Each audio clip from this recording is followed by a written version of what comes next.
என்று பெயர் பெற்றவர். அடுத்து கலீல் ரஹ்மான் ஹஜரத் மணி மொழி மௌலானார் என்ற புகழ்பெற்ற அல்லாமா இக்பாலுடைய கவிதைகளை தமிழில் மொழிபெயர்த்து தந்துள்ளார். அடுத்து கமாலுதீன் ஹஜரத், இவர் தமிழை மிகச்சிறப்பாக கூத்தாளரில் மிகச்சிறப்பாக மேடையில் பேசி ஊரினுடைய ஒரு வீதியின் பெயரே கபாலியா தெரு என்று பெயர் வைத்துள்ளார்கள். அடுத்து எல்லாவற்றிற்கும் மேலாக வள்ளலார் செத்தும் கொடுத்தால் சீதக்காதி, இந்த வள்ளலை நாம் சொல்லாமல் இருக்க முடியாது. பெண்களுடைய பங்களிப்பு மிகுதியாக இருந்திருக்கிறது. கடைசியாக இறுதியாக ஒரே ஒரு செய்தி சொல்கிறேன். ஒரு தனி இசையமைப்பாளர் உலகம் முழுவதும் பார்த்து கொண்டிருக்கும் பொழுது தன்னுடைய 2 விதைகளை கையில் வாங்கி வைத்துக் கொண்டு ஒரு தமிழில் சொல்லுகிறார், அனைத்து புகழும் இறைவனுக்கு என்று. உலகம் முழுவதும் பார்த்து கொண்டிருக்கிற அந்த வேளையில் கூட நாம் இந்த இடத்தில் தமிழில் பேச வேண்டும் என்று நமது ar சொல்லியிருக்கார். ஒரு இஸ்லாமியர் இருந்தாலும் தமிழ் மொழியின் மூலம் உலகம் முழுவதும் அந்த தொலைக்காட்சியில் பார்த்து கொண்டிருப்பது, அவருடைய சொற்கள் அந்த அமெரிக்காவிலிருந்து பேசும் பொழுது அதை கேட்டால் நமக்கே உள்ளம் பொறிக்கிறது. அந்த அளவுக்கு இஸ்லாமியர்கள் இன்று வரையிலும் தமிழை வளர்த்து கொண்டிருக்கிறார்கள். அவருடைய சேவை மிக தொடர்ந்து இன்னும் பங்களிப்பு அதிகமாக இருக்கும் என்று சொல்லி என்னுடைய சிற்றுரையை பேச உங்களுக்கு கேட்ட அறிஞர் பெருமக்கள் அனைவருக்கும் நன்றியை கூறிக்கொள்கிறேன். அஸ்ஸலாமு அலைக்கும். அவ்வாறெனில் இது இஸ்லாமியருடைய பங்களிப்பு செம்மொழிக்கு என்று கூறுகிறீர்கள். இது எவ்வகையில் ஏற்றுக்கொள்ளும் என்பதை விளக்கிச் சொல்லுங்கள். கேள்வி கேட்ட என்னுடைய ஆசிரியர் பெருமருக்கு நன்றி சொல்கிறேன். தமிழ் மொழி செந்தமிழுக்குரிய ஒரு தகுதியுடைய மொழி.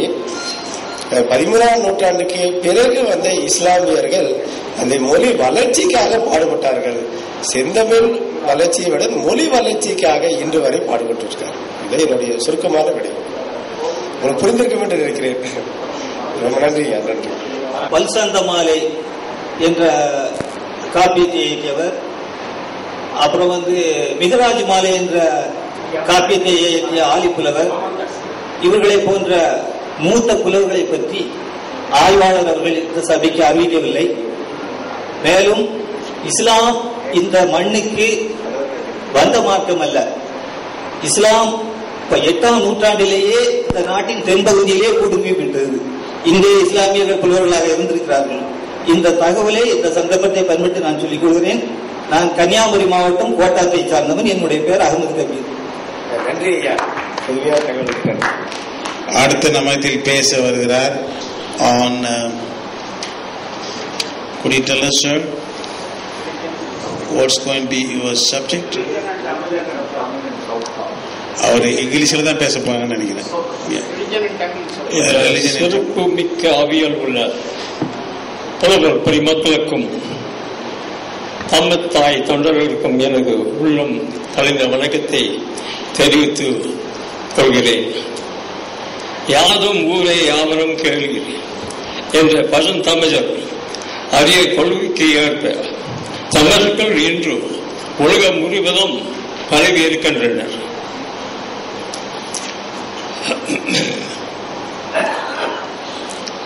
தமிழர்கள் 150 ஆண்டுகளுக்கு முன்பு தென்னாப்பிரிக்காவில் குடியேறினர். இங்க நான் தமிழ் பேசுறதுக்கு நிறுத்த போறேன்.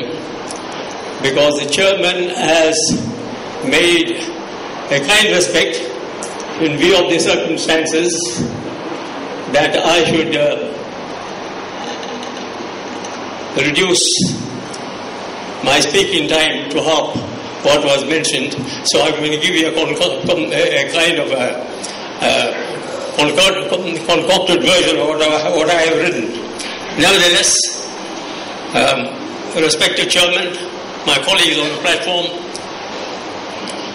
and dear sisters and brothers, I greet you in the name of almost 500,000 present-day South African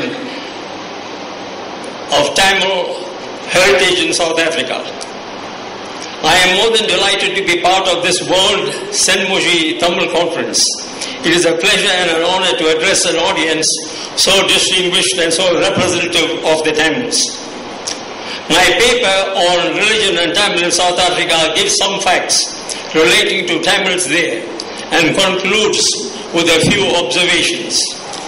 Between 1860 and 1911, a total of 152,182 Indian immigrants, men, women and children, came to Natal under the indenture scheme. The Tamils were numerically in the majority. The other Indian groups were Hindi, Telugu, Gujarati and Urdu speaking. A small number of Tamil immigrants who read and write Tamil. The majority of South African Tamils came from Madras, Tanjore, Arcot, Salem, Coimbatore and Madras, now Chennai. Initially, when the indentured men and women toiled in the sugar plantations in slave-like conditions, there was little opportunity to promote and cherish the mother tongue. Just surviving each day under cruel masters was a task unto itself.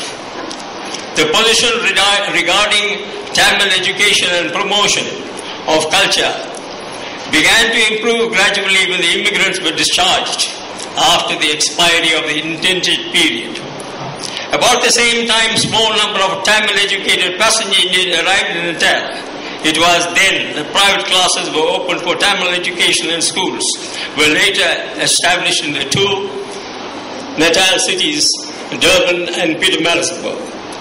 In this context, it would be of interest to mention the name of Subramaniam Iyer, P.S. Iyer, a BA graduate of Tamil and English, Madras University, who arrived in Tamil as a passenger Indian and rendered outstanding service to the Tamil community there. There was also Ko Ramsamy, G.R. Naidu from Pondicherry, who studied Tamil in India and South Africa and produced a number of Tamil readers for use in private Tamil schools. He wrote and published two very useful books, Ulagala and Tamil Vedam. The latter a painstaking work dealing with Siva worship and practice. I am delighted that the son of Mr. G.R. Naidu, Mr. Nitya Naidu, who is good, a lady, together in the company of Mr. Chinya, are present here in this audience. Together my friend, Dr. Kalainar from Malaysia. From 1950 onwards, there were a growing number of private Tamil schools in several parts of Natal in the Transvaal and Cape Province. The community wanted mother tongue instruction, especially as a means of gaining religious knowledge. Ladies and gentlemen, the arrival in 1926 of the Right Honourable V.S. Srinivasa Sastry, a civil tongue orator of the British Empire to South Africa, as India's first Governor General, was a great significance for the Indians of both the Indian community generally and that of the Tamil community in particular. The presence of Sastry, whose mother tongue was Tamil, gave new impetus to the Tamil community. He opened the Indo-Tamil Institute in January 1928 in Durban. The following extract from Sastri's speech on that occasion will be of interest to all of us. Open quote. You send your children to the English schools where they receive an education in the ordinary way, but you realize at the same time that the culture of the Indians would not be complete unless they received a certain grounding in their own language and culture. Close quote. For decades, numerous men and women